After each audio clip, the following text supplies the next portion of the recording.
म्हणजे अख्ख्या महाराष्ट्रामध्ये शेतकऱ्यांच्या मजुरांच्या प्रश्नावरती बोलायला यांना कोणालाही वेळ नाही।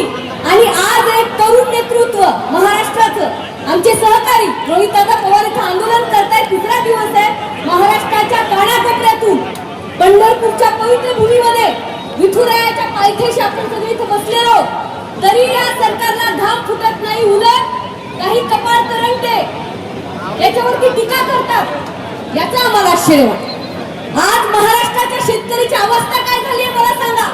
यांच्याकडे अदानी अंबानीचे कर्ज माफ करायला प्रचंड पैसे, परंतु शेतकऱ्यांची कर्जमाफी करण्यासाठी यांच्याकडे पैसा नाही। आणि कर्जमाफी केली कशी जाते? माझं असं मत आहे की कर्जमाफी नसून कर्ज वसुली आहे।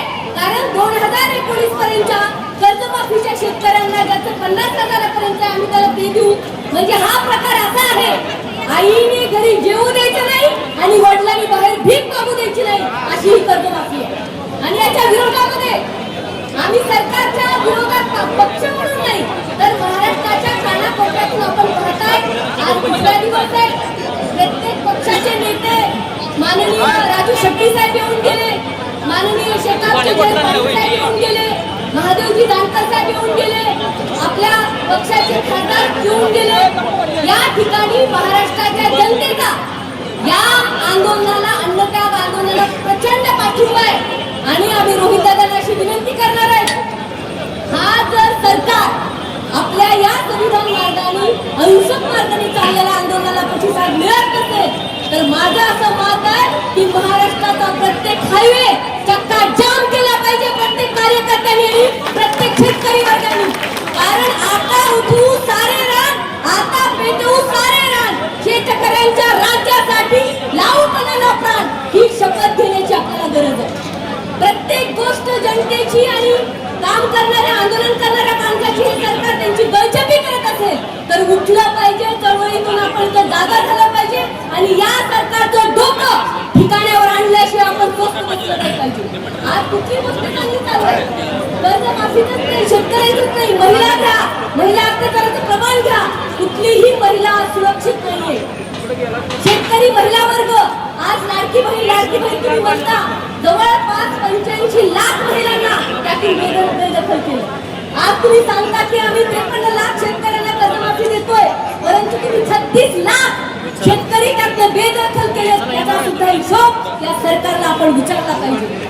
आज मी बघते की आदित्य मास असल्यामुळे पंढरपूरला प्रचंड गर्दी आहे। आम्ही आताच देवाचं दर्शन घ्यायला म्हणून जाऊन आम्ही मैत्रिणीसोबत गेलो, तर येणारे जाणारे लोक आम्ही त्यांची कुजबूज ऐकत होतो की या ठिकाणी आंदोलन चाललंय, आपण देवाचं दर्शन घेऊ आणि ते आंदोलन बघून ही चर्चा सामान्यामध्ये आहे। आणि या आंदोलनाला महाराष्ट्राच्या जनतेचा, जे वारकरी या ठिकाणी आले त्यांचा सुद्धा पाठिंबा आहे। हे पक्ष म्हणून आंदोलन नाहीये, तर या महाराष्ट्राच्या मातीसाठी, या महाराष्ट्राच्या शेतकऱ्यांसाठी, त्यांचा आवाज बुलंद करण्यासाठी हे आंदोलन आहे। आणि माझं इथल्या प्रत्येक नागरिकांना, भले ते कोणी पेढे विकणारे लोक असतील, कोणी आईस्क्रीम विकणारे, कोणी जेवण करून देणारे, ते सुद्धा त्यांच्या घरातले कोणीतरी लोक शेतकरी आहेत, अन्नदाता, ते अन्न पिकवतात, म्हणून महाराष्ट्रच नव्हे अख्खा देश खातो। आणि म्हणून आमच्या शेतकऱ्यांसाठी आपण पेटलं पाहिजे, आंदोलनात सहभागी झालं पाहिजे आणि या सरकारला जाब विचारला पाहिजे।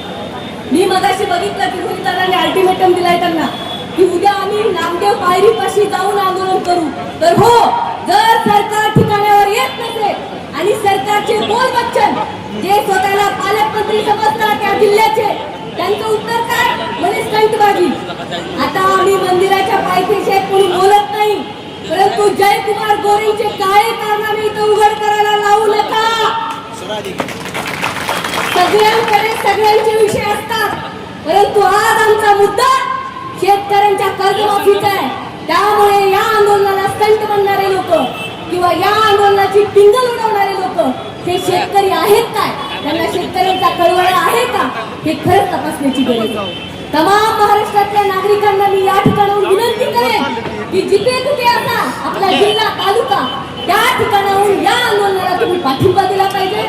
आम्ही रोहितदादा असतील, सहकारी असतील, त्या सगळ्यांना इथं पाठिंबा देण्यासाठी आलेले माझे सहकारी लवंडे सर असतील, रविदादा वरपे असतील, माझी मैत्रीण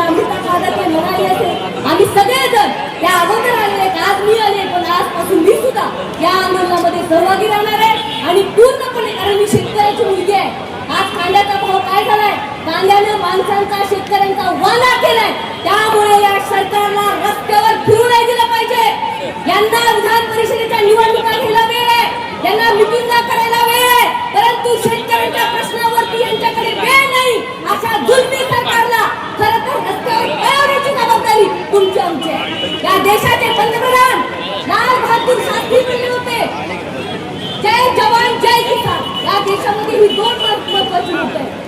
एक जो सैनिक आपल्यासाठी लढतो आणि जो दुसरा आपला शेतकरी आहे, आपल्यासाठी पिकवतो, आपल्याला जगवतो. त्याच्यासाठी तुम्ही रस्त्यावर उतरलं पाहिजे, अन्नत्याग केला पाहिजे. अन्नत्याग जमत नसेल तर पूर्ण ताकदीनिशी या आंदोलनाला पाठिंबा दिला पाहिजे असं माझं मत आहे. या ठिकाणी आपल्या रोहितदादांच्या मातोश्री सुनंदाकाठी पवार यांचं आगमन झालेलं आहे. मला असं वाटतं की महाराष्ट्राच्या प्रत्येक माता भगिनींनी या आंदोलनाला पाठिंबा द्यावा ही माझी विनंती आहे. आणि या सरकारला झुकवल्याशिवाय संपूर्ण कर्जमाफी सरसकट झाल्याशिवाय आम्ही शांत बसणार नाही. जय हिंद, जय महाराष्ट्र, जय भीम, जय शिवराय, जय अहिल्या.